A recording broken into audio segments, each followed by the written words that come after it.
கொய்மலர் சேவடி இணையே குறுகினோம் அப்படின்னு பாடியிருக்கிறார். உன் திருவடியில் சேர்ந்து விட்டேன் பாடியிருக்கிறார். ஆனா அங்கதான் இருக்கிறார். முதல் பதிகம் தான், இப்பதான் ரெண்டாவது பதிகம். இது வரலாற்று முறையில ரெண்டாவது பதிகம். இப்ப அவருக்கு வயது ஒரு 60 வயதுக்குரிய காலத்துல இருக்கிறார். இன்னும் 20 ஆண்டு காலம் பணி செய்ய போறாரு. இப்பவே என்ன சொல்லி பாடுறாரு? உன் திருவடியில சேர்ந்துட்டேங்கிறார். ஏங்க, இது பாட்டுக்கும் அவர் செயலுக்கும் முரண்பாடா இருக்க மாதிரி தெரியலையா? கொய்மலர் சேவடி இணையே குறுகினோம் அப்படின்னு திருவடிக்குள்ள நான் சேர்ந்துட்டேன் அப்படின்னு சொல்றாரு. திருவடிக்கு போகாமலே சேர்ந்துட்டேன்னு சொல்றாரு அப்படின்னு கேட்டா, நீங்க அங்கதான் நுட்பம் இருக்கிறது. என்ன நுட்பம் கேட்டா, நீங்க ரொம்ப அழகா விளங்கி கொள்ளலாம். இப்ப இறைவன் எங்கே இருக்கிறான் அப்படின்னு கேட்டீங்கன்னா, எல்லாரும் சொல்றாங்க எங்கும் இருக்கிறான். இறைவன் எங்கே இருக்கிறான்னு கேட்டா எங்கும் இருக்கிறான்.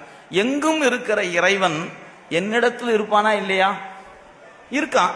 ஏன் அப்படி இல்லைன்னா சொல்லும் போது இந்த இடத்துல இல்லைன்னு சொல்லணும். நம்ம எங்கும் என்று சொல்லும் பொழுது எல்லாமே அடங்கிருச்சு. சரி, அப்ப எங்கும் இருப்பவன் என்னிடத்திலும் இருக்கிறான். என்னிடத்தில் இருக்கிறான் என்கிற நினைப்பு யாருக்கெல்லாம் உணர்வு வழியாக இருக்கிறதோ அவங்கெல்லாம் திருவடிக்கீழ் இருக்கிற உணர்வுல இருப்பாங்க. யாருக்கெல்லாம் அது வெறும் சொல்லாக இருக்கிறதோ அவர்களுக்கு அந்த உணர்வு வாய்க்காது. ஏன்? இறைவன் என்பவன் நீக்கமர நிற்பவன், எங்கும் இருப்பவன், உள்ளும் புறமும் நிற்கக்கூடிய வியாபகம் உடையவன். இப்ப இறைவனை எடுத்துக்கொண்டா நம் நெஞ்சு முழுக்க நிறைந்திருக்கிறான். நம்ம நெஞ்சுக்குள்ள மட்டுமா இருக்கிறான், வெளியேயும் இருக்கிறான். இப்ப இறைவன் எங்க இருக்கிறான்?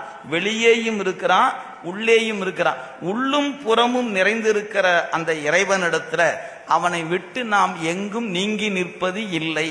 நீங்க எங்க நின்னாலும் இறைவனுக்குள்ளதான் நீங்க நிக்கிறீங்க.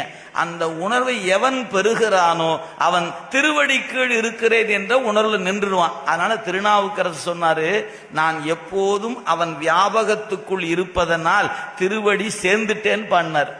சேரவே இல்லை, ஆனா சேர்ந்துட்டேன்னு ஏன் சொன்னாருன்னா, அறிவால் இறைவனோடு ஒன்றுபட்டு விட்டதனால திருவடி இணையே குறுகினோம் என்று பாடியிருக்கிறார்.